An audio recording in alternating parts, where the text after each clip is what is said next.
દી વારે એને દીકરો કહેવાય સાહેબ. તો પુત્ર, દીકરો અને ત્રીજો હાવ હેલો શબ્દ છે. આપણી ગામડાની તળપદી ભાષામાં કહેવાય ગગો. ગગો. પુત્રની વ્યાખ્યા પૂ નામના નરકમાં તારને પુત્ર કહેવાય. દીકરાની વ્યાખ્યા દી વાળે દીકરો કહેવાય. આ ગગાની શું વ્યાખ્યા કરાય? જે કોઈનું ન થાય હગો એનું નામ ગગો. ખોડિયાલમાં કૃપા કરે, માં ચામુંડ કૃપા કરે, અરે પરમાર પરિવારમાં બધાને પુત્ર થાય, એ બધાને દીકરા થાય, પણ કોઈને ગગો ગગો ગગો હગો ન થાય. તો આવું સુંદર ભાવ છે. વિશ્વદપતિ આદિ હેતવે આપણા શ્રી કૃષ્ણાય વયમ નમઃ ભગવાન શ્રી કૃષ્ણને પ્રણામ કરી અને આવો બીજા શ્લોકની અંદર પ્રવેશ કરીએ. બોલો બાલ કૃષ્ણ લાલ કી જય. બીજો શ્લોક છે યમ પ્રવ્રજંતનુપેતમપેત કૃત્યમ દૈવાયનો વિરહ કાતર આજુહાવ પુતરેત તન્મયતયા દરવો વિનેન્દો તમ સર્વભૂત હૃદયમ મુનિમાન તોસ્મી. એનું પણ આગળ પેલા સ્કંદની અંદર આપણે વર્ણન કરશી. આગળના શ્લોકમાં નૈમિષે સુતમાસીદ નમ ભીવાદ મહામતી કથા મૃત રસાસ્વાદ કુશલ શૌનકો બ્રવી. હવે જ્યારે શૌનકજી 88,000 કરારતા ઋષિ મુનિઓ જ્યારે પગે લાગતા, પ્રાર્થના સભાની આવી સભા છે ને, એવી મજાની સત્સંગ સભા ચાલતી હતી. એમાંથી સરસ મજાનો પ્રશ્ન કર્યો અને પ્રશ્ન કોને કર્યો અને જવાબ કેવો આવ્યો એનું સુંદર ભાવ છે. નૈમિષે સુતમાસીદ નમ ભીવાદ્ય મહામતી. કથાના વક્તા કેવા હોય સાહેબ, કથાના શ્રોતા કેવા હોય. વક્તા કેવા હોવા જોઈએ, શ્રોતા કેવા, એનો ભાવ છે.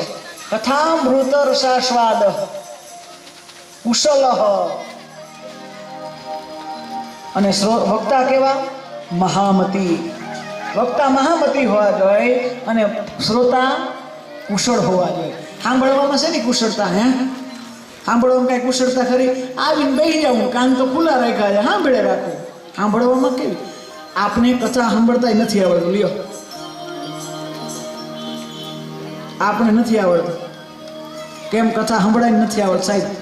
આપણે જાતા હોય ને તો એ કેવા ભાવથી જાતા ખબર છે કે બધા વક્તાની કથા સાંભળી, ઘણા વક્તાની સાંભળી અમે. હવે જાય નાના મહારાજ બેસી ગયા છે, કેટલું આવડે છે જોઈ આવી. પ્રાય એવું જોવા મળે છે આપણે કે સાહેબ આપણે સાંભળવા ઓછા આવી, માપતોલ કરવા જાજા આવી. ડોલને ભરવી ને તો ડોલ પાછી ખાલી હોવી જોઈએ, પહેલેથી ભરાયેલી હોય તો છલકાય. અજ્ઞ હોય ને, અજ્ઞ દિગ્ય હોય છતાં અજ્ઞ થઈને બેહું ને, એ શ્રોતાનું કામ છે.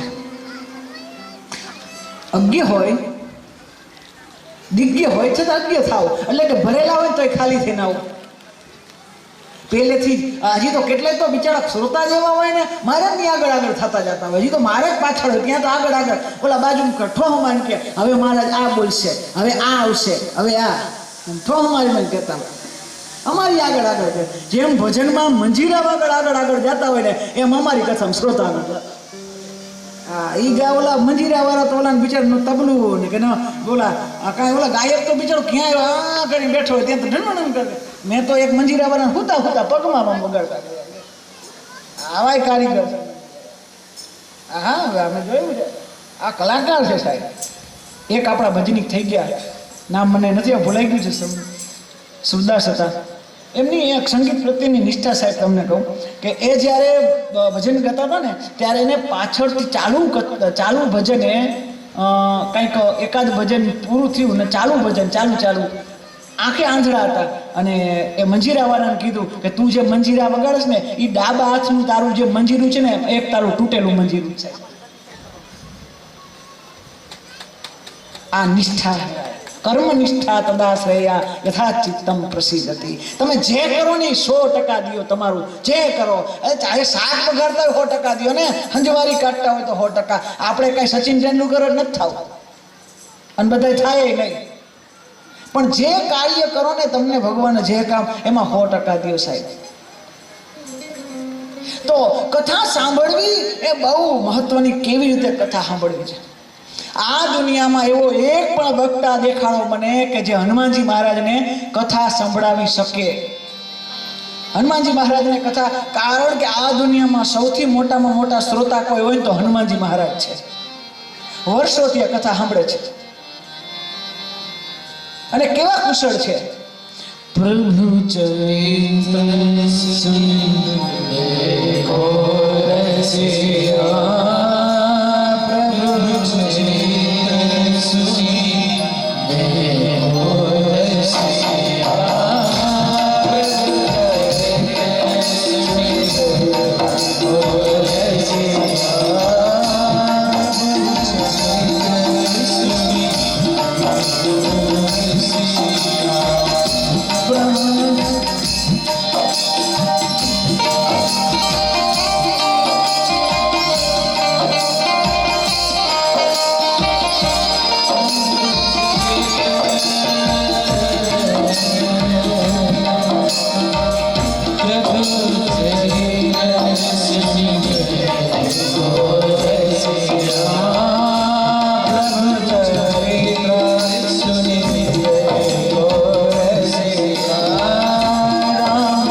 હનુમાનજી મહારાજ છે કથા સાંભળવામાં. આટલા ટાઈમથી ભગવાનની કથા સાંભળે છે. કોઈ પણ કથા હોય ને બેઠક, કોઈ પણ કથા ક્યારે પણ ક્યાંય પણ 7 દિવસમાં હનુમાનજી મહારાજ આવે અને આવે છે સાહેબ. એટલે તો કથાકાર એમ કે આઈએ હનુમંત બિરાજે, કથા કહું મમ મતિ અનુસાર, પ્રેમ સહિત આસન ધરું બિરાજે. એક વખત હનુમાનજી મહારાજ આવે, કાકા કથાના રસિક છે, પરમ પ્રેમિક છે. એક વખત રામચરિત્ર માનસમાં એવું સરસ મજાનું ઉદાહરણ છે. એક વખત રામજી બધાને લઈને અયોધ્યાને લઈને સાકેત ધામ જતા હતા. સરયુ ઝરની અંદર પ્રવેશ કરી અને આખું અયોધ્યાની અંદર પ્રવેશ કરતા હતા. હનુમાનજી મહારાજ આમ આગળ ઊભા આમ જોવે. રામજી કે હનુમાનજી કે આવો હાલો અમારી ભેગું સાકેત. હનુમાનજી મહારાજ કે પગે લાગીને એક પ્રાર્થના છે ને એક પ્રશ્ન છે. તો કીધું શું? તો કે તમારા ભેગું સાકેત આવું, ત્યાં તમારી કથા હશે?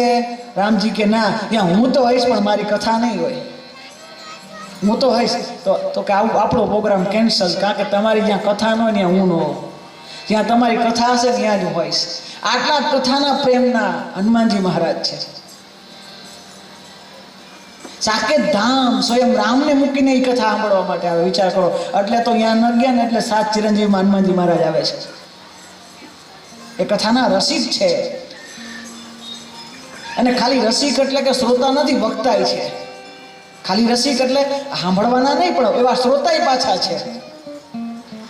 કારણ કે અતુલિત બલધામમ એ હનુમાનજી મહારાજ કથાના શ્રોતા પણ છે, કથાના વક્તા પણ છે. સીતાજીને જ્યારે રાવણ લઈ ગયા અને રાવણ સીતાજીને લઈ અને અશોક વાટિકાની અંદર સસુક બેઠેલી કિશોરી જ્યારે દીન દાનકી કે જ્યારે જાનકીજી બેઠા હોય અને ઉપર એ ઝાડની અંદર હનુમાનજી મહારાજ જોયું કે સીતાજી દુઃખમાં છે. આનું દુઃખ કેવી રીતે દૂર કરવું? દેખ જાનકી દીન. જાનકીજીને દુઃખી જોઈ હનુમાનજી મહારાજે શું કીધું કે આ એક જ એવું છે કથા એક જ છે કે જે વ્યથા દૂર કરે, આપણી જીવનની વ્યથા દૂર કરે કથા. પછી સુનતે હી સીતા કર દુઃખ ભાગા, રામ રસાયણ ગુણ વર્ણે લાગા. હનુમાનજી મહારાજે કથા શરૂઆત કરી, સીતાજીનું દુઃખ વયું ગયું. જો હનુમાનજી મહારાજ કથા શરૂઆત કરે અને સીતાજીનું દુઃખ વયું જાય તો આપણે પણ અહીંયા કથા ચાલુ કરીએ તો આપણું પણ દુઃખ વયું જાય. કથા સાંભળવાથી આ થાય છે. તો વક્તા પણ છે અને શ્રોતા પણ છે. જો આ પ્રાય સમાજમાં આપણે જોઈએ ને તો બહુ શક્તિવાળો માણસ હોય, તાકાતવાળો માણસ, બહુ તાકાતવાળો માણસ હોય ને એ બુદ્ધિશાળી બહુ ન હોય. એ બહુ બુદ્ધિશાળી ન જોવા મળે. આમાં હટોગટો હોય ને એ બુદ્ધિશાળી ન હોય. અને જે બુદ્ધિશાળી હોય ને એ કોઈ દી એ પાત્રો જ હોય ભાવિનભાઈ જેવો. તો હનુમાનજી મહારાજ બુદ્ધિશાળી પણ છે અને તાકાતવર પણ છે. જો બુદ્ધિશાળી કેવા છે? અતુલિત બલધામ. બુદ્ધિશાળી પણ છે અને પછી તાકાતવાળા ખરી. એને તાકાતનું ઉદાહરણ તમને દઉં. હનુમાનજી કેવા તાકાતવાળા, માપ તમે કાઢજો કે કેવા તાકાતવાળા છે. એક હાથીનું બળ હોય ને, એક હાથીનું બળ, એવા 10,000 હાથીનું બળ ભેગું થાય ને, 10,000 હાથી જ્યારે ભેગા થાય ને ત્યારે એક ઐરાવતની અંદર, ઐરાવત હાથી છે ને સ્વર્ગની અંદર, સમુદ્ર મંથન થયું પછી ઐરાવત ગયા, એ ઐરાવતની અંદર એટલી તાકાત હોય. 10,000 હાથીનું બળ ઐરાવતની અંદર, અને 10,000 ઐરાવત ભેગા થાય ને એનું જે બળ ભેગું થાય ને ઇન્દ્ર મહારાજ પાસે હોય. ઇન્દ્ર કઈ એમને ન થવાય, સ્વર્ગનો અધિપતિ એમને ન થાય. 10,000 ઐરાવત હાથીનું બળ ઇન્દ્રમાં હોય તો વિચાર કરો, ઈ ઇન્દ્રને જીતનાર વ્યક્તિ હોય એનામાં કેટલું બળ હશે કે જેને ઇન્દ્રને જીતા. અને ઇન્દ્રને કોણ જીતે? ઇન્દ્રજીત. અને ઇન્દ્રજીત કોણ? રાવણનો પુત્ર. તો 10,000 ઇન્દ્રનું બળ એ ઇન્દ્રજીતમાં હોય. અને એવા જ્યારે 10,000 ઇન્દ્રજીતનું બળ કેવલ એક રાવણમાં હતું. કેવલ એક રાવણ, ખાલી રાવણમાં. તો રાવણ કેવો વિચાર કરો ને, આખો આમ શંકર ભગવાન કે આખો હિમાલય આમ કે ઉપાડી લીધો. થોડીક વાર આ ધ્યાન ન દે શંકર બાપા, પછી આમ લઈ લે હિમાલય. વિચાર કરો, આખો હિમાલય ઉપાડી લીધો. કેટલો બળવાન હશે રાવણ. કઈ રાવણ થોડો નાનો વ્યક્તિ, કેટલો બળવાન. પણ એક વખત તો જ્યારે રાવણ યુદ્ધ કરવા આવ્યો ને ત્યારે એમ કીધું કે મારે યુદ્ધ કરવું છે પણ રામાર નથી કરવું. એ તો પત્નીના વિયોગમાં રડે ને એમાં એ કઈ તો ઓલા સંન્યાસી ગયા એની અરમાન નથી લડવું. પછી જાંબુવંત તો કે ગઈઢા થઈ ગયા છે ને બધાનું કીધું. પણ એક છે કે તમારામાં નામ નથી આવડતું. આખી આ રામની સેનામાં એક વ્યક્તિ છે કે મારી યાર યુદ્ધ કરી શકે. એ કોણ? તો કે હનુમાનજી મહારાજ છે. આ એક જ એવા છે કે જે મારી યારે યુદ્ધ કરી શકે. હા, રાવણે કીધું કે મને નામ નથી આવડતું, કામથી પરિચિત છું. કારણ કે રાવણે હનુમાનજીની પૂંછમાં આગ લગાડી હતી અને હનુમાનજી એની મૂછમાં આગ લગાડી એ વાત. કારણ કે લંકા છે ને એ રાવણના નાક નીચે રહેતી, અને નાક કહેવાતું લંકા નીચે, એટલે એની મૂછમાં આગ લગાડી કહેવાય. અને યુદ્ધ થતા હનુમાનજી મહારાજ સામે ગયા રાવણની. પછી કથા તો એવી છે કે રાવણે કીધું કે એક મૂકો તું માર ને એક મૂકો હું મારું. હનુમાનજી મહારાજને કે તો હનુમાનજી મહારાજ કે હું નહીં, પેલા તું માર. તો કેમ? હું મારીશ ને તો તારા જય સિયારામ થઈ જશે, પેલા તું માર. પછી રાવણે આમાં હાથ લઈ અને એક મૂકો હનુમાનજી મહારાજને માર્યો. તો હનુમાનજી મહારાજ એક ડગલું પાછળ વળી ગયા. કારણ કે રાવણ પણ તાકાતવાર વ્યક્તિ, એક મુઠ્ઠોમાં માર્યું પણ પાછળ પડી ગયો. પછી હનુમાનજી મહારાજને ખાલી આમ મુઠ્ઠી આમ જાયલી હનુમાનજી આમ ખેંચીને મારવા ગયા. રાવણને તો અહીંયા બેભાન જેવું થઈ ગયો. અને જેવું મારવા ગયા ને બ્રહ્માજી હાથ લઈ લે. બ્રહ્માજી કીધું તમે તમારા સ્વામીને આપવાવાળા જશ છો, તમારે ન મળે. અને એક મૂકો લાગશે તો આનું જય સિયારામ થઈ જશે. મારવા ગયા, લાગ્યું નહીં, પણ ખાલી હવા આવી ને હવા, તો રાવણ છે ને 1 ફૂટ આગળ વયો ગયો હતો. ખાલી હવા આવી તો વિચાર કરો એટલો આગો ગયો તો સ્વયં એક મુઠ્ઠી લાગે તો એનું કેટલું બળ છે. આ હનુમાનજી મહારાજ છે. તો કથાના વક્તા હનુમાનજી મહારાજ હોવા જોઈએ, કથાના શ્રોતા પણ હનુમાનજી જેવા હોવા જોઈએ. એટલે મને વિશ્વાસ છે હું હનુમાનજી થાવ કે ન થાવ, પણ તમે બધા હાથ દી લગી હનુમાનજી થાજો એવો વિશ્વાસ છે મને. તો આવો જાજી ચર્ચા નહીં કરતા, કારણ કે અમારા રાધા કૃષ્ણ પણ તૈયાર છે. અને હવે આપણે એ મહાત્માની કથામાં નારદજી એક વખત ફરતા ફરતા મનુષ્ય લોકમાં આવ્યા. એ મનુષ્ય લોકની અંદર એમને દુઃખ જોયું, દુઃખનું નિવારણ આગળ ગયા. એક સ્ત્રી યુવતી નારદજીને ઊભા રાખ્યા. હું સાધુ છણ તિષ્ઠમ ચિંતામપી નાશય દર્શનામ તવ. આવું નારદજીને કીધું. યુવતીના ખોળામાં 2 પુરુષ વૃદ્ધ હતા, એ સૂતા હતા. પછી નારદજી કીધું આ કોણ છે? તો પછી ઓળખાણ આપ્યું કે અહમ ભક્તિ રીતિ ખ્યાતા એવો મેં તન્મયો મતો જ્ઞાન વૈરાગ્યો નામાનો કાલે યોગે મેં જર્જરો. હું ભક્તિ, આ મારા માનેલા દીકરા છે, જ્ઞાન ને વૈરાગ્ય છે. અને પછી વિસ્તારથી પૂરો કહે ઉત્પન્નમ દ્રવિણે સાહ વૃદ્ધિમ કરણાગતે કચિત કચિત મહારાષ્ટ્ર જે ગુર્જરે જીર્ણતામ ગતા, કે મારું દક્ષિણમાં મારું જન્મ થયો. આવું બધું ભક્તિ રાણીએ કીધું. અને આનો પણ વિસ્તાર છે. ભક્તિ દક્ષિણમાં છે. આ કે સંત પરંપરા ઉત્તરમાંથી આવી. આપણે ત્યાં જલારામ બાપા થયા, આવા સંતો થયા ને આપણે ત્યાં, સંત પરંપરા ઉત્તરથી આવી. હું આ બાજુ દક્ષિણમાં સંત પરંપરા નહીં, અહીંયા બધી આચાર્ય પરંપરા. જેટલા આચાર્ય પાછળ લાગીને બધી દક્ષિણથી આવ્યા. વલ્લભાચાર્ય, શંકરાચાર્ય, હા, એ બધા આચાર્ય પરંપરા એ દક્ષિણથી આવ્યા. દક્ષિણની અંદર ભક્તિ આજ પણ જોવાનું છે.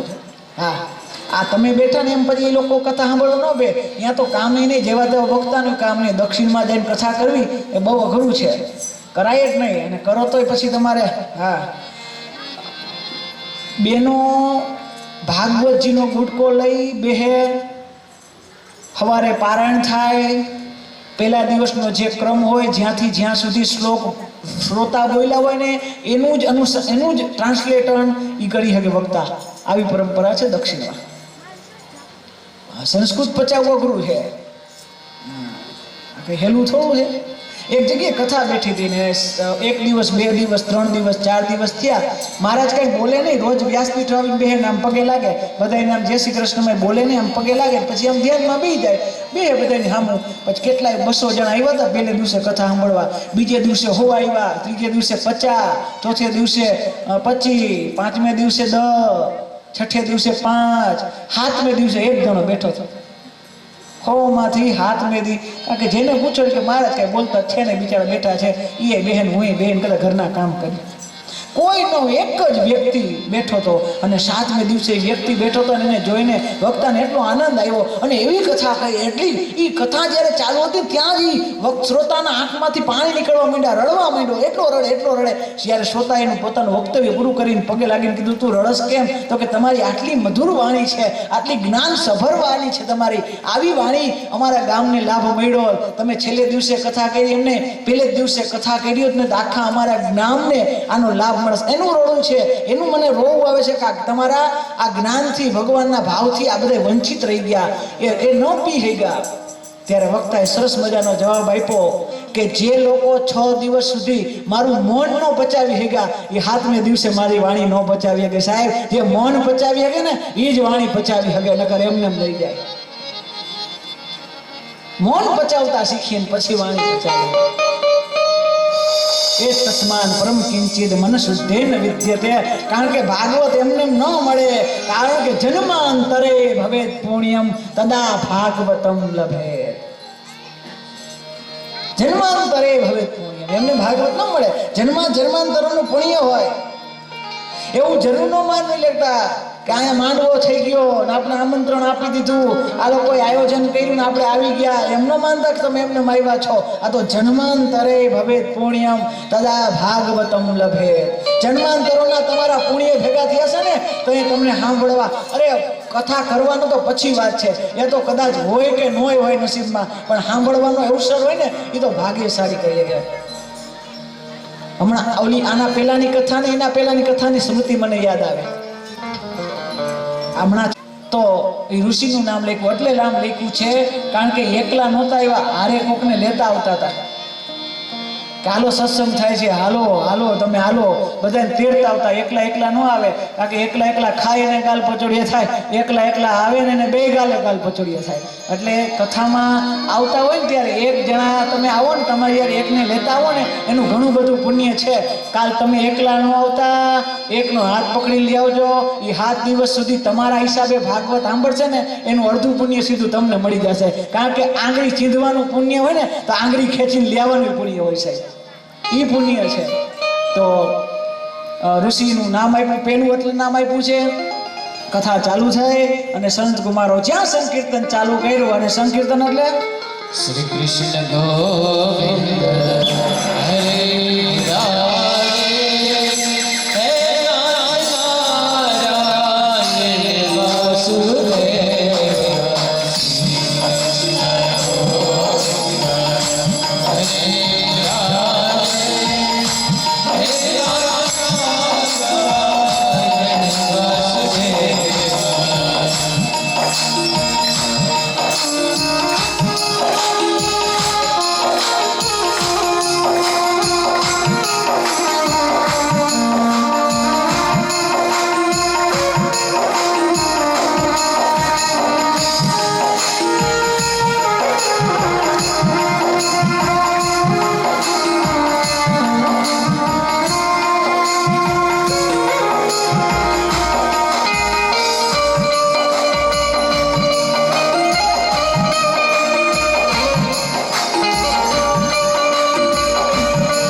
કરતા અને આ જ ભક્તિ જ્ઞાન વૈરાગ્યને લઈ અને યમુનાના કિનારેથી મૂકી અને આજ ગંગા કિનારે આવે અને જ્યાં ભક્તિ જ્ઞાન વૈરાગ્ય જાગૃત થઈને ભક્તિ મહારાણી રમતા હોય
મધુર શું કામ છે કારણ કે એકાદશ સ્કંદની અંદર ભગવાન જ્યારે સૌરાગમન જતા હતા ત્યારે કીધું કે હું મારું તેજ પુંજ ભાગવતની અંદર પધરાવું છું અને જેવું ભાગવતની અંદર તેજ પુંજ પધરાયું આવા ભાગવતના શ્લોકો ગવાણા જ્ઞાન વૈરાગ્ય જાયગા એટલા નહીં પણ પાછા તાતા થયા કરીને રહીમાં જ્ઞાન વૈરાગ્ય જ્યારે જાગૃત થાય જ્ઞાન વૈરાગ્ય જ્યારે એની ભક્તિના આનંદમાં રમતા હોય એટલે એમ કહેવાય કે ભગવાનને પણ પોતાનું નિજ ધામ છોડી અને આવવું પડે એમ આપણા આંગણે આપણી કથામાં પણ ભગવાન રૂપ લઈ અને યુવક સરકાર આવેલા એક વખત પ્રેમથી એમને તાલીઓથી આપણે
કિંચિત મનઃશુદ્ધેન વિદ્યતે એ તસ્માન પરમ કિંચિત. અરીસામાં કે પાણીમાં તમારે મોઢું જોવું હશે ને, એની અંદર મોઢું જોવું હશે, તમારું પ્રતિબિંબ દેખાય જોવું હશે ને, તો આ બે વસ્તુ હોવી જોઈએ. નકર અરીસામાં તમે નહીં જોઈ શકો. કઈ બે વસ્તુ? એ તસ્માન પરમ કિંચિત મનઃશુદ્ધેન વિદ્યતે. એ તો દર્પણ પાણી એ તો સ્થિર પણ હોવું જોઈએ અને ચોખ્ખું પણ હોવું જોઈએ. જો સ્થિર નહીં હોય તો નહીં દેખાય અને ચોખ્ખું નહીં હોય તો નહીં દેખાય. એમ સાહેબ તમારું જીવન એ તમારું દર્પણ છે. એને જો તમારે જોવું હશે ને તો તમારે સ્થિર પણ થવું પડશે અને શુદ્ધ પણ થવું પડશે, તો જ જોઈ શકશો. એ તસ્માદ પરમ કિંચિદ મનઃશુદ્ધેન વિદ્યતે. તો આ બુદ્ધિ છે એ કેવી બુદ્ધિ છે? એ બુદ્ધિ કેવી? અસ્પષ્ટ બુદ્ધિ, સ્પષ્ટ નથી. ઘણી બુદ્ધિમાં ધૂળ લાગી ગઈ હોય સાહેબ. બુદ્ધિ તો છે જ પણ ઘણી બુદ્ધિઓમાં ધૂળ લાગેલી હોય. આ ભાગવત શું કરે? ધૂળને ઉપાડે છે, ખાલી બુદ્ધિને ચોખ્ખી કરે. અને જ્યારે બુદ્ધિ ચોખ્ખી થઈ જશે ને તે સમજાય છે કે આત્મા ઈ દેવ છે. એ જ આત્મદેવની કથા છે સાહેબ. આત્મદેવની કથામાં બુદ્ધિને સંતાન નથી. આ કથામાં આગળ જોવો તમે, સંતાન નથી. અને સંતે તો એમ કીધું કે આ જન્મમાં નહીં, 7 જન્મમાં નથી. સાહેબ તમારી બુદ્ધિ ચોખ્ખી નહીં હોય ને તો તમારે આ જન્મમાં જ્ઞાન રૂપી સંતાન નહીં હોય એવું નહીં, 7 જન્મમાં તમારે જ્ઞાન રૂપી સંતાન નહીં હોય. જ્ઞાન રૂપી સંતાન જોતું હોય તો બુદ્ધિ સ્પષ્ટ જોય, ચોખ્ખી જોય. આજ કળિયુગમાં બધું છે, બુદ્ધિ શુદ્ધ નથી. બધું છે. આ તાળા શું કામ મારે ખબર છે? કેટલાય તમે જોજો તાળા મારે ને, તાળા એમ કે તાળું માર્યું હવે કાંઈ નિરાત, તાળું માર્યું એટલે નિરાત. અરે ચોર લોકો તાળા તો ઠીક છે, સટરિયા શું દિવાલ પાડીને ચોરી જાય. જેને લેવું જ છે તમારી પાસેથી એ તો તાળું ન તોડી શકે. તાળા ચોર માટે છે જ નહીં સાહેબ, એ ચોર માટે છે જ નહીં. તાળા તો એના માટે છે કે હારા માણાની હારપતા ન ઘટે ને એના માટે તાળા છે. હારા માણાની હારપતા ન તૂટે સાહેબ, એની બુદ્ધિ ન બગડે એટલે તાળા છે. બાકી ઓલા જેને લઈ જવાના તાળું શું કાંઈ ન આવે. તો સ્પષ્ટ બુદ્ધિ એને જ્ઞાન રૂપી સંતાન જોઈ છે પણ છે નહીં, કારણ કે સ્પષ્ટ બુદ્ધિ નથી. સંત કૃપા કરે, એને ખબર છે સંતનું વાક્ય બધી ખોટું ન હોય. આમાં એમ કીધું કે તારે 7 પેઢીમાં 7 જન્મમાં સંતાન નથી, છતાંય ફળ દીધું કે જાતાર તે દીકરો થશે. તો પહેલા તને જોયું કે એને નથી, એને સંતાન હકીકતમાં નથી સંતાન. પછી શું થાય? આત્મદેવ લઈને જાય, બુદ્ધિને આપે કે આ ફળ ખાજે, આપણે ત્યાં સંતાન થશે. આ આત્મદેવની મોટી ભૂલ છે. આત્મદેવ એટલે આપણી મોટી ભૂલ છે. આપણે એવું વિચારીએ કે કથામાં જાય આ સંતનું ફળ મળી ગયું એટલે બુદ્ધિ ખાઈ લેશે અને એના ઉપર ભરોસો કરીને આપણે નીકળી જાય છે. આપણે ભરોસો કરી કે બા આપ્યું છે ફળ ખાઈ લે. આપણે આત્મદેવે ભરોસો કર્યો, એની સામે ન ખવડાય. આપણે અહીંયા બેહીને ભરોસો થઈ જાય કે અમે આવીને એટલે અમારી કથા સાંભળી, અમારી બધી પરિપૂર્ણ, અમને આપણું મોક્ષ મળી જાય, અમને કથા સફળ થઈ જાય. આ આપણો ભરોસો છે સાહેબ. ભરોસો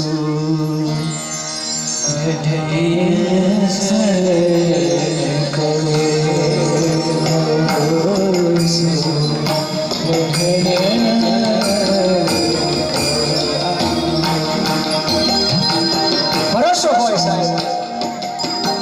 ભરોસો આત્મા ઉપર ન હોય સાહેબ, પરમાત્મા ઉપર ભરોસો થાય. બુદ્ધિ ઉપર ભરોસો ન કરાય ક્યારે, શુદ્ધિ ઉપર ભરોસો હોય. આ બુદ્ધિ ઉપર ભરોસો કરી આત્મદેવ ફળ મૂકીને વયા ગયા, જતા રહ્યા, ખવડાવ્યું નહીં સાહેબ ફળ. અને પછી થયું શું? આત્મદેવ ગયા ને તો ફળ જોઈને એમ વિચાર કર્યો કે સંત અત્યારના સાચા હોય, આ ફળ દઈએ ને સાચું કામ સંતાન થશે તો કેટલું બનશે. આ બુદ્ધિ બહુ વિચાર આવું બહુ કરે કે હું ગર્ભવતી થાઈશ, આ જંગલમાં કોઈ આપણા આ ગામમાં લૂંટારા આવે તો હું ભાગી નહીં શકું, જ્યાં જો વરસાદ થશે તો ભાગી નહીં શકું, મારે કેટલું ખાવું હશે ખાઈ નહીં શકું, મારે કેટલું પીવું હશે કેટલાય પ્રકારના વિચાર કર્યા પણ ફળ ન ખાધું. એની બેન આવી, બેનને કીધું શું છે તકલીફ શું છે? તો કે અમારે સંતાન તો જોઈ છે પણ આ મારે પ્રસૂતિ વેદનાની પીડા નથી જોઈ. મારે ત્યાં સંતાન થાય હું ઈચ્છું છું પણ મને આ પીડા ન થાય, એમાં કદાચ મારું મૃત્યુ પણ થઈ જાય તો મારે સંતાન શું કામનું? મારે આ નથી જોતું, મારે સંતાન જોઈએ છે. વિચાર કરો, આપણે બધા આ બુદ્ધિશાળી આવા જ છીએ. એક કન્યાને કીધું કે બોલ તારી ઈચ્છા શું છે? તો કે મને પહેલેથી એવું બધું થાય છે, નાનપણથી મને વિચાર આવે કે મારે એક સાસુ હોય, મારે એક સસરા હોય, મારા એક જેઠ હોય, મારા એક દેર હોય. આ બધુંય મને હું કંકુ પગલા કરું, મારે છેડાછેડી હોય, કોઈ છેડાછેડી છોડે, કંઈક માંગે, હું આપું. આવી ઈચ્છા નાનપણથી દીકરીને થતી. તો કે એ બધું કરવું ને તો લગ્ન કરવા પડે, એના માટે ઘરવાળો જોઈએ. તો કે ના હો, મારે ઘરવાળો નથી જોતો, આ બધું જોઈ છે. હવે આ ઘરવાળા વગર કાંઈ મળે? જે આ ઘરવાળા મળે, આ જેટલું કીધું ઘરવાળો હોય તો જ મળે. આ કાંઈ મળે? એ હાહુ ઘરવાળા પેલા મળી, ઘરવાળો આવ્યો પછી હાહુ મળ્યા. ઘરવાળો હોય ને તો આ બધું મળે સાહેબ. ઈ કથા ઈ જ દર્શાવે છે કે આ સંસારના સુખો ઈ પછી મળશે. આપણો ઘરવાળો નારાયણ મળશે ને પછી જ આ સંસારના બધા સુખ મળશે, નકર કાંઈ નહીં મળે. આપણે સંસારના સુખ જોઈ છીએ, આપણો ઘરવાળો નથી જોતો, નારાયણ નથી જોતો, નારાયણ નથી જોતો, ભગવાન નથી જોતો, પણ આ સંસારના સુખ જોઈ, ગાડી જોઈ, બંગલા જોઈ, ઓલું જોઈ, પણ નારાયણ નથી જોતો. એ તો વળી જવું પડે સાહેબ, મરી જવું પડે, લડી જવું પડે, જીવી જવું પડે. એના નામની આમ અમારે તો બ્રાહ્મણ જ છે. હું તો બોલી ગયો, જુનાગઢની અંદર મેં સત્તાધારની જગ્યામાં મુલાકાત કરી યોગીભાઈ. બહુ આનંદ થયો, ભૂદેવને પ્રણામ કરવાની મન થયું. 9 દિવસ સુધી એ ભૂદેવ માંગમાં સિંદૂર ભરે, મંગળસૂત્ર પહેરે ભૂદેવ. એટલે મેં કીધું આ બેનો કરે એ બરોબર છે, આ તમે કાં કરો? પૂછાઈ ગયું મને. તો કે શાસ્ત્રીજી, મારો જ્યારથી હું સમજણો થયો છું ને, એટલે એ ગોપી ભાવથી હતું, જ્યારથી હું સમજણો થયો છું તેથી આ જીવ એટલે કે મારો આ આત્મા છે ને એ કૃષ્ણને વરી ચૂક્યો. તો મારો નાથ, હું એને વરી ચૂકી છું, મારો ગોપી ભાવ છે. તો એ કદાચ ક્યાંક અહીંયાથી નીકળે અને મને જોવે અને મારા માંગમાં સિંદૂર ન જોવે, મારા માંગમાં પાછો આ સિંદૂર ન જોવે, આ પહેરેલું ન જોવે, એને ખરાબ લાગે, ખોટું લાગે. એટલે આ રોજ પહેરું છું, ક્યાંક નીકળી જાય ક્યાંક જોઈ જાય. અભાવ છે સાહેબ. વળી જવું પછી બધું મળે. તો આ બેનને કીધું મારે સંતાન જોઈ છે, પણ આ પ્રસૂતિની જે પીડા છે એ નથી જોતી. તો કે એનો રસ્તો મારી પાસે. તો કે હું અત્યારે ગર્ભવતી છું, મારે પૈસાની જરૂર છે, મારે ખાવાવાળા કેટલાય ખવડાવું શું એ ખબર નથી, અને તારી પાસે ખવડાવવાનું ઘણું જ ખાવાવાળા નથી. એક કામ કર, ખોટું નાટક કર, તું ગર્ભવતી એમ ઘરે કહી દે, હું તને 9મા મહિને હાલ મારી ભેગું, હું તને 9મા મહિને બાળક દઈશ, તું મને સંપત્તિ આપ. આવી રીતે કીધું. કે આ ફળનું શું કરું? તો કે આપણે ગાય છે ને નહીં સંતાન નથી, ખવડાવી દે. હમણાં ખબર ઋષિ સાચો છે કે નહીં. એ ફળ ગાયને ખવડાવ્યું. આત્મને છેતરો, પતિને છેતરો, બુદ્ધિએ આપણે છેતરે, બુદ્ધિ આપણે છેતરે આત્માને. તમને એમ લાગતું હશે કે તમે કદાચ કોઈ બહુ મોટો કરતા હશો, તમને એમ થતું કે આના માટે મારું જીવન છે. અને જો તમને એવું લાગતું કે આના માટે જ કોઈ કંઈક વસ્તુ સેવન કરતા હોય, સેવન એટલે ઘણા પ્રકારના છે ને, એમાં ન પીવાનું પીતા હોય ને એવું સેવન કરતા હોય, અને તમને એમ લાગે કે આ કરવાથી મને મજા આવે છે, જો આવું તમને થતું હોય તો સમજી લેજો કે તમારી બુદ્ધિ તમને છેતરે છે. આત્મદેવને છેતરે નહીં, આપણી બુદ્ધિ આપણા આત્માને પણ છેતરે છે, ચૈત્રાપતિને. અને ચૈત્રાપતિને પછી થયું શું? બેનના ઘરે ગયા અને એને તે પુત્ર થયો. અને પછી તો થોડાક દિવસ પછી ગાયને પણ પુત્ર થયો. ગાયને વાછડું થાય પણ પુત્ર થયો. પણ ગાયને જ્યારે પુત્ર થયું ને, કાન ગાય જેવા હતા, એટલે નામ પડ્યું ગોકર્ણ મહારાજ. અને ધુંધુલીને તો પુત્ર કાંઈ નહીં, પણ એની બેનને જે પુત્ર થયો એનું નામ, એટલે ઓલી એમ કીધું કે આમાં ભગવાનનું નામ પણ ન હાલે, આનું નામ તો હું રાખું, આના નામથી, મારા નામથી ઓળખે ને એના નામથી હું ઓળખાવ. મારું નામ ધુંધુલી, આનું નામ ધુંધુકારી. એનું નામ પડ્યું ધુંધુકારી. ધુંધુકારી મહાખલ. તો ધુંધુકારી બહુ મહાખલ થયો, પાપી થયો, પાપ પરાયણ પ્રેત. આવો પુત્ર થયો. અને કેવો પુત્ર થયો? ભાગવતમાં તો વર્ણન છે, તમારા આંખમાંથી અશ્રુની ધાર વહી જાય કે માણસ આવું કરી શકે, પાપ આવાય પાપ કરે. એટલા પાપ કરતો. નાના બાળકોને કૂવામાં નાખી દે, કોકના ઘર હળગાવી નાખે, એ તો બધું ચાલતું. પણ એક વખત તો માને એવી મારી કે મા એ સહન ન કરી ગઈ અને કૂવામાં જઈને આત્મહત્યા કરી. જો તમારી બુદ્ધિ કોઈ ખરાબ વાતમાં તમારો સાથ દેશે ને તો એને ક્યાંક એને ભોગવવું જ પડશે. આ બુદ્ધિએ ખરાબ વાતમાં સાથ દીધો, એને ભોગવવું પડે, કૂવામાં જવું પડ્યું. આપણી કબુદ્ધિ જ્યારે આપણે હુસશે અને આપણે ખરાબ કામમાં સાથ દેશું ને ત્યારે આપણે કૂવામાં જ જવાનું છે. એ બુદ્ધિ શુદ્ધ રાખવાની છે. તો આવું મૃત્યુ એની માનું થયું. બીજી તરફ ગોકર્ણ મહારાજ તીર્થયાત્રા કરવા માટે જાય. આ બાજુ હવે સ્વતંત્ર સ્વચ્છંદ થયો, પિતાને મારે. ગોકર્ણ મહારાજ ભણીને આવ્યા અને હવે પિતા પણ રડવા લાગ્યા. આવો વ્યક્તિ જ્યારે સંતાન થાય ત્યારે બહુ દુઃખ થાય સાહેબ. મેં કીધું ને કે સંતાન તો સારું હોય, ભલે 10 ન હોય કાંઈ ને 1 હોય. કૌરવો હતા, પાંડવો 5 જ હતા, પણ કૌરવોના બધાના નામ આગળ દુ શબ્દ લાગતો. લ્યો, એના હોય દીકરામાં બધામાં દુ શબ્દ લાગે. દુર્યોધન, દુશાસન, બધા દુ આગળ શબ્દ લાગે. તો આ કહેવાનો ભાવાર્થ છે 5 હોય, 5 નહીં પણ 1 હોય, પણ 1 એવો દીકરો હોય. પિતાને આ જ વાત સંતની સમજાણી. સંત સમજાવતા હતા કે તારે દીકરો ન હોય હાલશે, પણ ત્યારે મગજમાં ન બેઠા. અને આમે જોજો, આમે તમે જોજો, આમ કઈ કદાચ કથાના વૈરાગ્યો ટકે નહીં, કારણ કે 3 વૈરાગ્ય ટકતા નથી ને. કથા પૂરી થઈને જે વૈરાગ્ય જાગે કથામાં, એ વૈરાગ્ય ટકે નહીં. સ્મશાનનું વૈરાગ્ય ટકે નહીં. સ્મશાને ભાઈઓ જાય ને પછી આમ બહુ ડાળી વાતો કરે સ્મશાનમાં. તો આ ભાઈ આવ્યા હતા ને ક્યાં કાંઈ લઈ ગયા છે ને કાંઈ છે ને બધું, અહીંયા જો ને કેવો દેહ બળી ગયો ને કાંઈ છે.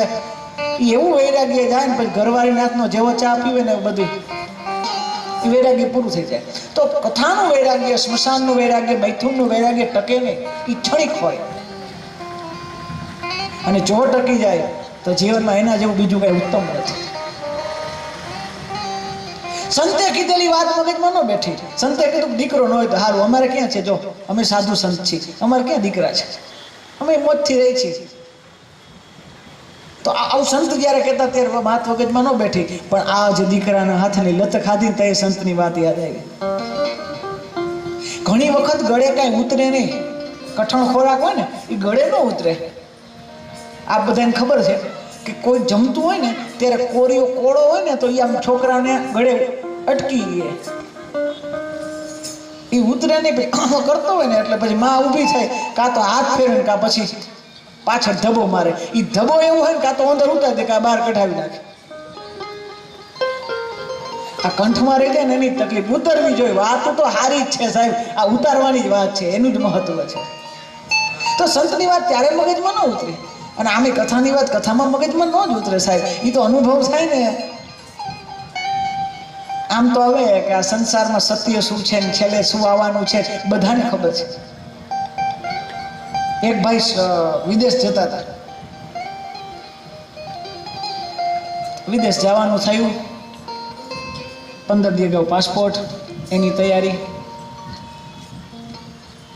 આડોશી પાડોશી મળવા જાય, આમ વિદેશ જાય છે. આ કામ છે, ઓલું કામ છે. મોટી સુટકેસની અંદર સોમવારે હું આ સાડી પહેરીશ, સોમવારે એના પપ્પા આ કપડાં પહેરશે, મંગળવારે આ નાસ્તો કરશું. બધું લિસ્ટ પ્રમાણે યાદ કરી બધું વ્યવસ્થિત પેક કર્યું, સુટકેસ કર્યું. બેન પછી 1-2 કલાકની વાર હતી જવાની. આરામથી બેઠા હતા. હેસ બધી તૈયારી થઈ ગઈ છે, હવે જવાનો સમય થઈ ગયો છે. જવાનો સમય થઈ ગયો ને ધડો સવાનો સમય નજીક આવ્યો. એ ધરો હતો કે ખરેખર મેં બધી તૈયારી કરી લીધી છે, હવે મારે જવું છે. સુટકેસ લઈ ગયા અને 10 જ મિનિટ ટ્રેન ઉપડવાની વારી હતી. ત્યાં અંદર પ્રવેશ કર્યો તો કે તમારી ટિકિટ આપો અને તમારો પાસપોર્ટ આપો એટલે આગળ જવા દે.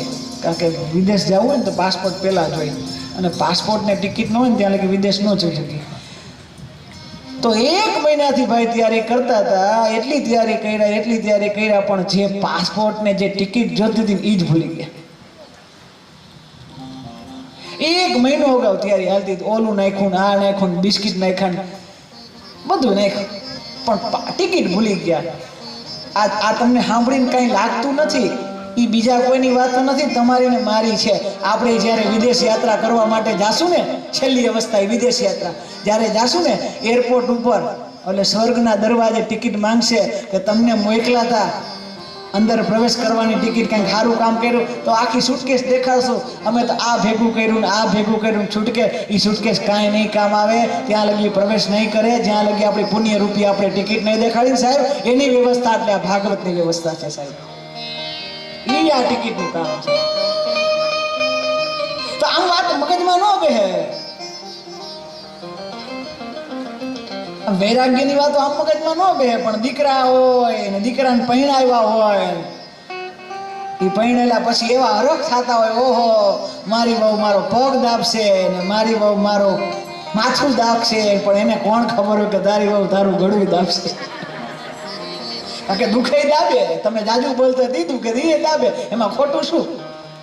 પણ કહેવાનો ભાવાર્થ છે બહુ સપના હોય વ્યક્તિના કે હું દીકરાને પરણાવીશ, હું હાહુ બનીશ, હું આમ ને આમ, ઘણા બધા સપના હોય. પણ એ વૈરાગ્યની વાતો ત્યારે મગજમાં ન બે, પણ આમ પછી રોજ રોજ રોજ રોજ વહુ બોલતી હોય ને ત્યારે કંઈ વાંધો નહીં, પણ પછી ક્યારેક ક્યારેક એની અંદર દીકરોય સૂર પુરાવે ને, એના સૂરમાં દીકરોય પુરાવે. પછી પહેલાં તો અવાજ બોલતી હોય તમને આમ ને તમે ઓલું નથી કરતા ને આમ ને, એ પછી ક્યારેક દીકરો સૂર પુરાવે ને ત્યારે દુઃખ લાગે, અને કથાની વાત ત્યારે યાદ આવે.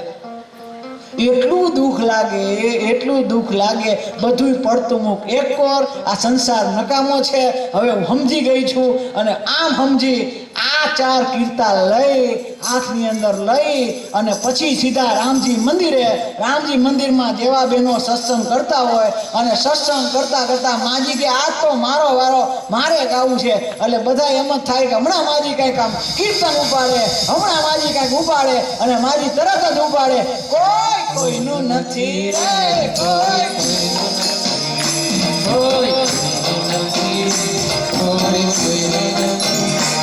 આ ગાવામાં સારું લાગે, પણ અત્યારે સમજાય ત્યારે લત ખાય ને કોકની ત્યારે.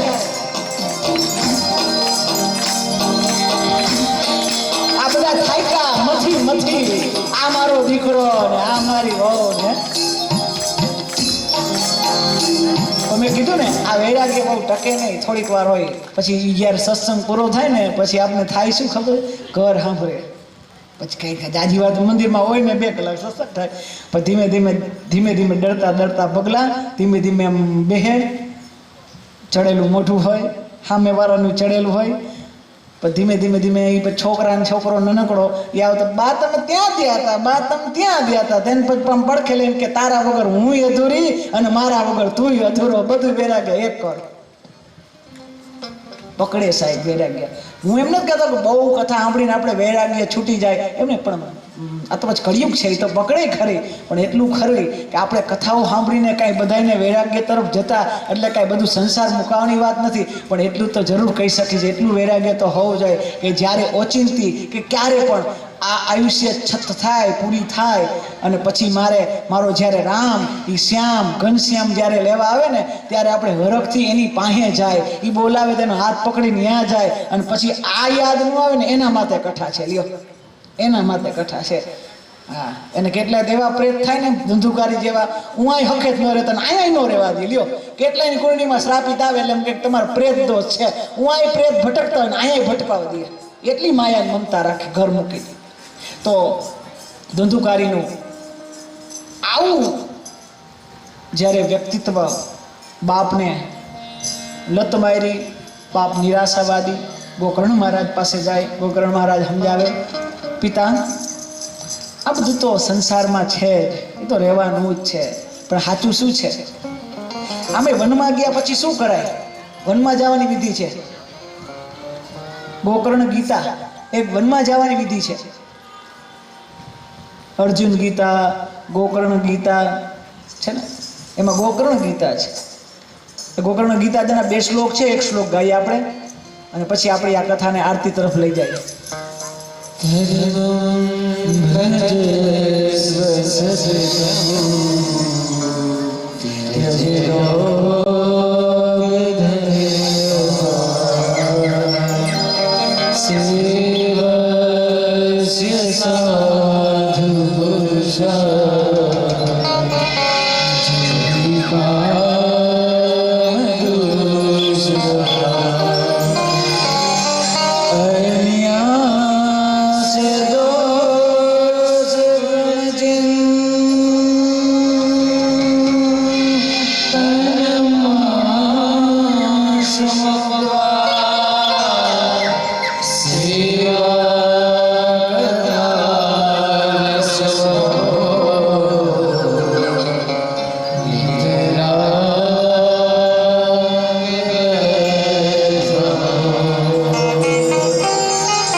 ભજત સતતમ તેજલોક. વનમાં ગયા નાની વિધિ છે. વનમાં જાઉં ત્યારે આ વિધિ કરવાની. કેટલા જણા વનમાં ગયા છે? કોઈને વનમાં જવું ગમતું નથી. એકે આંગળી ઊંચી ન થાય. બોલો. એ જેને 51 વર્ષ થયા હોય એ આંગળી ઊંચી કરે.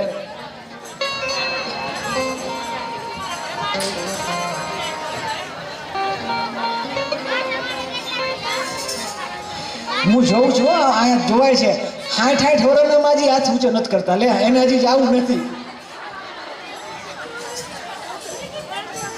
હા ઊંચો કરો ને બા. આપણે ઓલા નાના બહેનો જેવું ને, નાના બહેનો કે હું તો ઉંમર નો કહો. સરસ સરસ. લ્યો વનમાં જાઉં ને એની આ વિધિ છે. વનમાં જાઉં ત્યારે આ વિધિ ચાલુ કરી દેવાની. કઈ? ધર્મ ભજત સતતમ તેજલોક ધર્મ. મંદિરે જાઉં ને એટલે આટલી વસ્તુ કરવાની. મંદિરે જાઉં ત્યારે મૌન રહેવાનું. જ્યારે મંદિરે દર્શન કરવા જાઉં ત્યારે મૌન રહેજો. તો મહારાજ કાલથી મંદિર જવાનો પ્રોગ્રામ કેન્સલ. તો કાં તો કે મંદિર જાય એટલે તમને ખબર પડે. કારણ કે આખી દુનિયામાં શું હાલે. મંદિર એટલે એક સંદેશ આપવું. અહીંયા ખબર પડી જાય શું હાલે છે. એક મંદિરનો ચક્કર મરાવો અને આખા મોરબીમાં શું હાલે એના સમાચાર તમને મળી જાય. એટલે મંદિર એ બેનો આમ ચક્કર મારતા એ તો પ્રદક્ષિણા કરતા કરતા વાત કરે. હા ઓલીના છે એટલે કે હા હું જવાની છું ને એમ કે પ્રદક્ષિણા કરતા કરતા. તમારે મંદિરે જવું હોય તો સંસારની એક પણ જાતની ચિંતન ન હોવું જોઈએ. મંદિરે તો જ ગયા અને નકર જાતાય નહીં. અહીંયા પ્રપંચને અહીંયા કરવા જવાની જરૂર શું? તમારે એ જ કરવું. મંદિર શું કામ જાવ? હું તો એમ કહું છું મંદિર એ આત્મ શાંતિ માટેનું સ્થાન છે. તમારે આત્મ શાંતિ જોતી હોય મંદિરે, પણ અહીંયા જઈને આ કરતા હોય શું કામનું? તો મંદિરના દર્શનનો કોઈ પુણ્ય જ નથી. આમ તો દર્શન કરતા આપણે નથી આવડતા ને. કારણ કે અહીંયાથી આલીન દ્વારકા જાય એટલી મહેનત કરી અને પછી માન દ્વારકાધીશના દર્શન થાય એટલે આંખ બંધ કરી દઈ. તો કાં તો કે મારી દ્રષ્ટિ એવી ચોખ્ખી નહીં કે તમારું દર્શન થાય. આ બધે ખોટું કરો છો. જેટલે આંખ બંધ કરી દો ને કાલથી જે ધ્યાન રાખજો. મંદિર જાઓ ને આંખ ખુલ્લી રાખજો. ક્યારે બંધ કરાય તમને ખબર છે? આમે આંખ તો છેલ્લે બંધ થવાની જ છે. આંખ થાય ખોટું, આંખે થાય ખોટું, આંખમાં કઈ જાય ખોટું, આંખે ઓછું દેખાય ખોટું, આંખે જાજુ દેખાય ખોટું, આંખ કઈ જોવે ખોટું, આંખ કઈ ન જોવે ખોટું, આંખે થવું ખોટું. આંખની પણ એવી મર્યાદા છે સાહેબ. ક્યારે આંખ બંધ કરાય? કે જ્યારે તમે મંદિરમાં દર્શન કરો, ભગવાનનું ચિત્ર જોવો. એ ચિત્રની અંદર એક ભગવાનને આવવાનું તમારા હૃદયમાં મંદિર છે. આ તમારું મંદિર છે. ભગવાનને આવવાનું જે છે ને દ્વાર એ કયા છે ખબર છે? ભગવાન કયા દ્વારેથી આવે? 2 દ્વારેથી ભગવાન આવે. ભગવાનને જો તમારામાં પ્રવેશ કરવો હોય તો 2 દ્વારે આવે. કયા દ્વાર? એક આંખનો દ્વાર અને એક કાનનો દ્વાર. પણ તમે મંદિર જાઓ છો ને એટલે આંખ બંધ કરી દે, દરવાજા બંધ કરી દો. ભગવાન બિચારા આવતા હોય તમે ડેલી બંધ કરી દો. પછી ભગવાન કે નથી જાવ, લેવા દો. આંખ છે ભગવાનના પ્રવેશવાના દ્વાર છે સાહેબ. આ કાન પણ છે. કાન પણ ભગવાનને પ્રવેશ કરવાના દ્વાર છે. આ તમે કથા સાંભળો છો ને એ કાનથી ભગવાન અંદર પ્રવેશ કરે છે. હા કથા સાંભળવી એટલે ભગવાનને કથા સાંભળી એટલે બીજું કાંઈ નહીં. ભગવાનના કાનથી પ્રવેશ કરો હૃદયમાં. એ કાનુડાની તમે છે ને માખણ ચોરતી મૂર્તિ જોઈ હશે, એનો ફોટો જોયો હશે. કાનુડાને તમે છે ને વાંસળી વગાડતા મૂર્તિ જોઈ હશે. કાનુડાને તમે હાવણી મારતા જોયા જ કોઈ દી કોઈ? હાવણી મારતો હોય. અહીંયા તમે બેઠા છો ને એ દ્રશ્ય એ જ છે કે આ કાનુડો હાવણી મારો. કારણ કે હૃદયની અંદર છે ને તમારા કાનથી ભગવાન કાનુડો પ્રવેશ કરે અને હૃદયમાં ઉતરે. હૃદય મેલું છે ને ત્યાંથી હાવણી મારી મારી સાફ કરે. કારણ કે અહીંયા રહેવું હોય. આ હૃદયનો કચરો સાહેબ ભાગવતના શ્લોક પેલા એ દૂર કરી શકે ને હૃદય ચોખ્ખું કરી શકે. આ ભાગવતનો પ્રભાવ છે. તો ધર્મ ભજત્વ સતતમ 51 વર્ષ પછી આ કરાય. મંદિરે જવાય. પણ કેવી રીતે મંદિરે? મંદિર જવાય. મંદિરે ઘર થઈને ન જવાય, ઘર લઈને ન જવાય. મંદિરે ચોખા લઈને જાઓ અને મંદિરે ચોખા થઈને જાઓ. મંદિરે ચોખા લઈને જાઓ, મંદિરે ચોખા થઈને જાઓ. ચોખાનો ભાવ એ બીજો છે ને.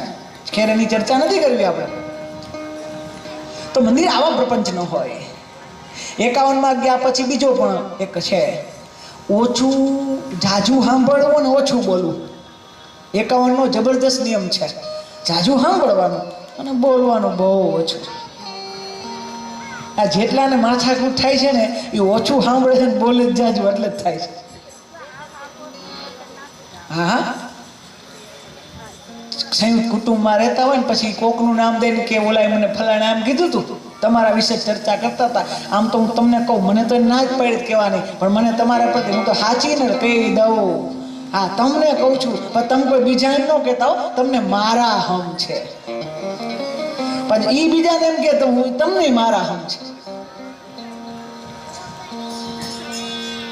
તો ધર્મ ભજત્વ સતતમ તેજલોક ધર્માન. 51માં ગયા પછી વધારે ને વધારે સાંભળવાનું, ઓછું ઓછું બોલવાનું. જરૂર પડે એટલું બોલવાનું. પૂછે તો પૂછવું, કહેવાનું. નકર સામેથી પાછું નકર એક જ જવાબ આપશે, તમને ખબર પડે નહીં, તમે એક વાર આ જ જવાબ આપશે. એના કરતાં આપણે જ પ્રિપેર થઈને જ જાય તો આ વનનો પ્રભાવ છે. ધોરા આવે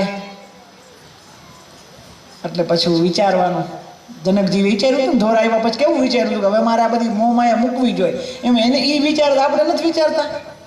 એ ધોરા આવે એને તો એને વિચારે, આપણે ધોરા આવે પછી નથી વિચારતા. વિચારો છો ને, આપણે વિચારી. જનકરાય એ વિચાર્યું હતું કે હવે ધોરા આવ્યા એટલે સંસાર મૂકી દેવો જોઈએ, રાજપાટ મૂકી દેવો. અને આપણે ધોરા આવ્યા પછી વિચારી ગોદરેજની નાખવું કે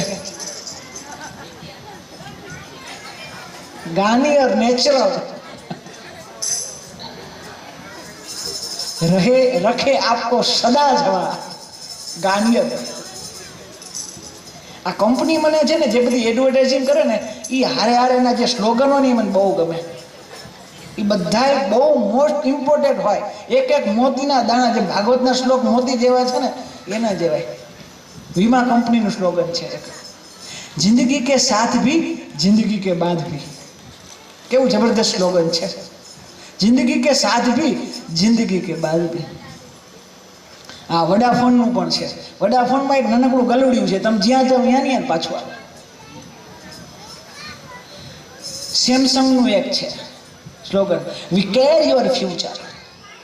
વી કેર યોર ફ્યુચર. અમને તમારા ફ્યુચરની ચિંતા છે.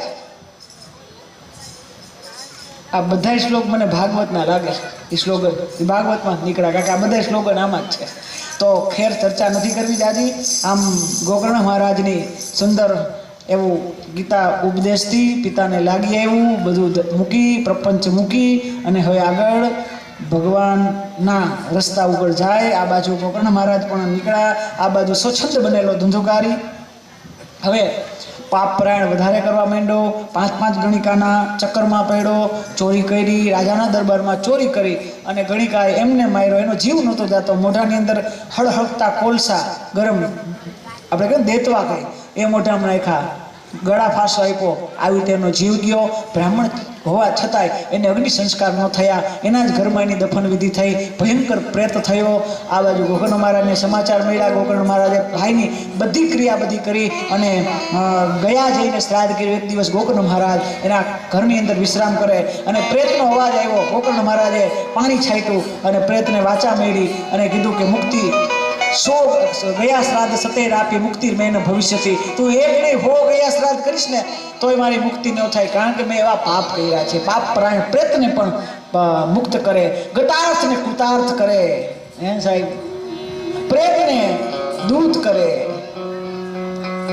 અશુદ્ધને શુદ્ધ કરે. એવી આ ભાગવત ગોકર્ણ મહારાજે ભાગવત કરેલી. બધાને આવેલા સાંભળવા માટે, પણ મુક્તિ એકને જ મળી. ધુંધુકારીને વિમાન આવ્યું. ગોકર્ણ મહારાજને ગમ્યું નહીં કે બધાય કથા સાંભળી, મારા ભાઈને જ કેમ મુક્તિ મળી. મુક્તિ તો બધાને મળવી જોઈએ. પાછી 6 મહિના પછી પાછી ભાગવત જેવું પાછું કાર્ય કરી અને બધાને મુક્ત થયા. ગોકર્ણ મહારાજ સાથે ભગવાને બધાને પોતાના નિજ ધામની અંદર લઈ ગયા. તો આવી સુંદર મહાત્મ્યની કથા છે. એની અંદર ભાવ પણ છેલ્લા અધ્યાયમાં છઠ્ઠા અધ્યાયમાં શ્રોતા વક્તાઓનું વર્ણન આપ્યું છે, કેવા શ્રોતા હોવા જોઈએ, કેવા વક્તા હોવા જોઈએ, એની કાલ ચર્ચા કરશું. આજે આપણા 7 વાગી ગયા છે. આપણી કથાને આયા આપણે થોડીક ક્ષણો માટે નિવેદનો પછી કથાની એક ધૂન સંકીર્તન બોલાવી કથાને આપણે પરિપૂર્ણ કરશું. આરતી અને ખાસ અમારો ભાવ પણ હોય છે. કાલ છે ને 2:30 વાગે આપ બધાએ આવજો, કારણ કે 3 વાગે કથા ચાલુ થશે, પણ 2:30 વાગે તમારી બધાના હાથે પોથી પૂજા થાય એવો આગ્રહ છે.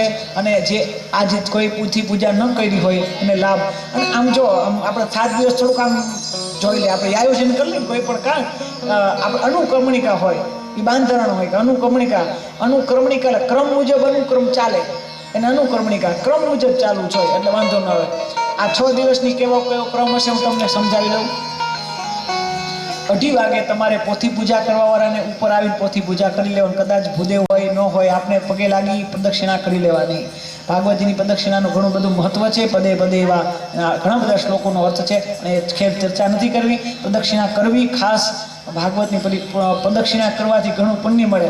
અને અમારા બેન બેઠા છે એને ખબર છે કે અમે ભાગવત કરી ખારકપોર શેરીમાં, આના કરતાં નાની શેરી હતી ત્યારે પ્રદક્ષિણા, અને આવડું મોટું સ્ટેજ, આ તમારા સ્ટેજ પાસે તો કાંઈ સ્થાપન નહોતા, ત્યાં તો અમારે બધાની પોથી 15 રાખી હતી, અને જગ્યાએ આના કરતાં હાકડી, પણ ત્યાં ગાય આવીને પ્રદક્ષિણા કરી ગઈ. બોલો વિચાર કરો, આટલામાં ગાય આવીને આખી પ્રદક્ષિણા કરી, એનું પાછું આ બધાએ જોયું અને સરસ મજાનો વિચાર કરો. એટલે ભાગવતનું મહાત્મ્ય હજી પણ છે, આ યુગમાં પણ છે. અમને તો એવું લાગે કે આટલા ક્ષણ આવવામાં ગાય આવે કેમ, અને આવે તો બાદ પ્રદક્ષિણા કરીને જતી રહી. તો ગાયને ખબર પડે કે ભાગવત થતી એની પ્રદક્ષિણા કરાય, એનું બહુ પુણ્ય છે.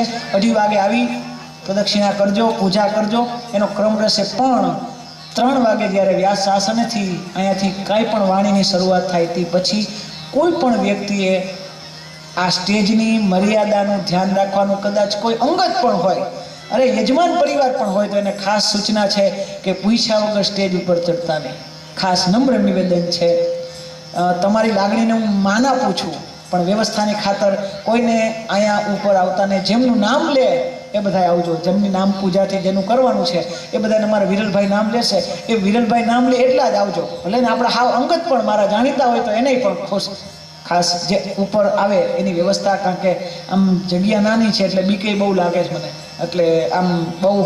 અને તમે છોઈ જાજા એક યર આવશો ને તો પાછળ તો બધાને આવવાની છૂટ છે, પણ ક્યારે કે 2:30 થી 3 અંદર તમે પૂજા કરી જજો. ભાગવતજીની પ્રેમથી પૂજા કરજો.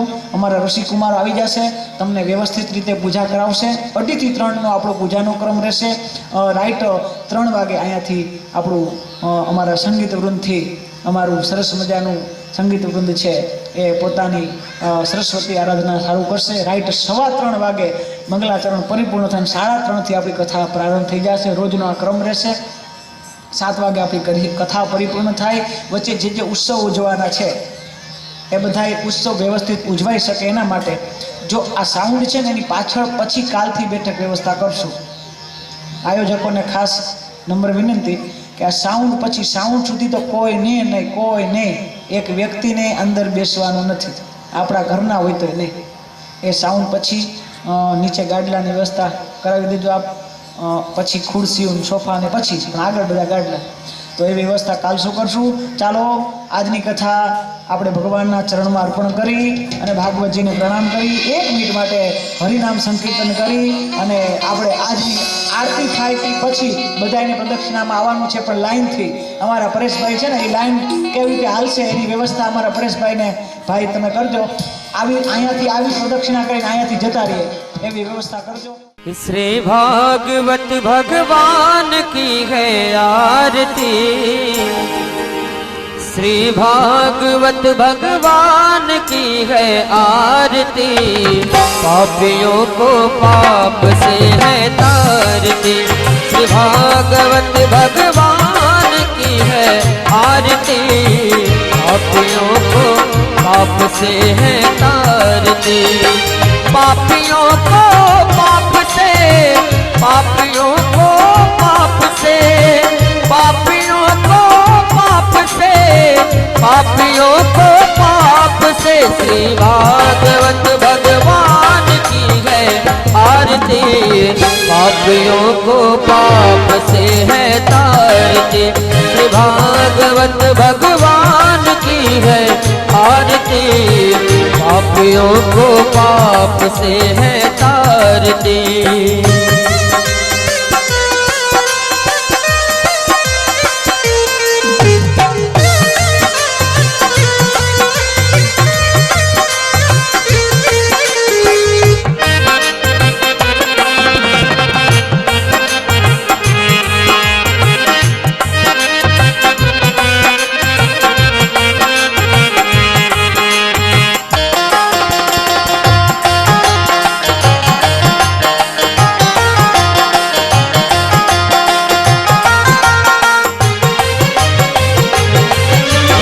अमर ग्रंथ ये मुक्ति पंथ ये पंचम वेद निराला, प्रभ ज्योत जगाने वाला। ये अमर ग्रंथ ये मुक्ति पंथ ये पंचम वेद निराला, प्रभ ज्योत जगाने वाला।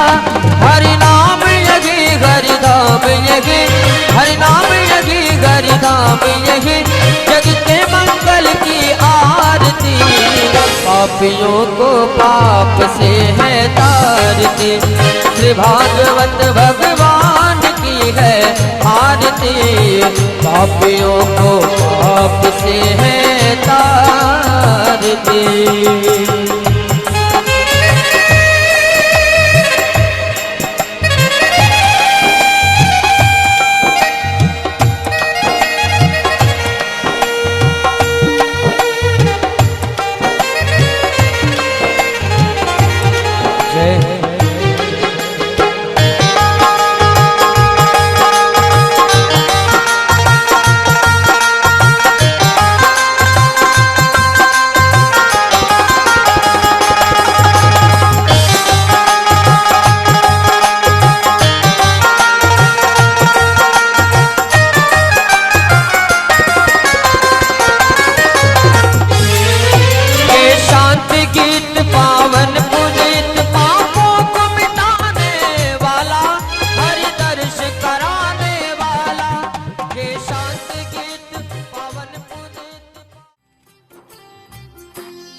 वासुदेवा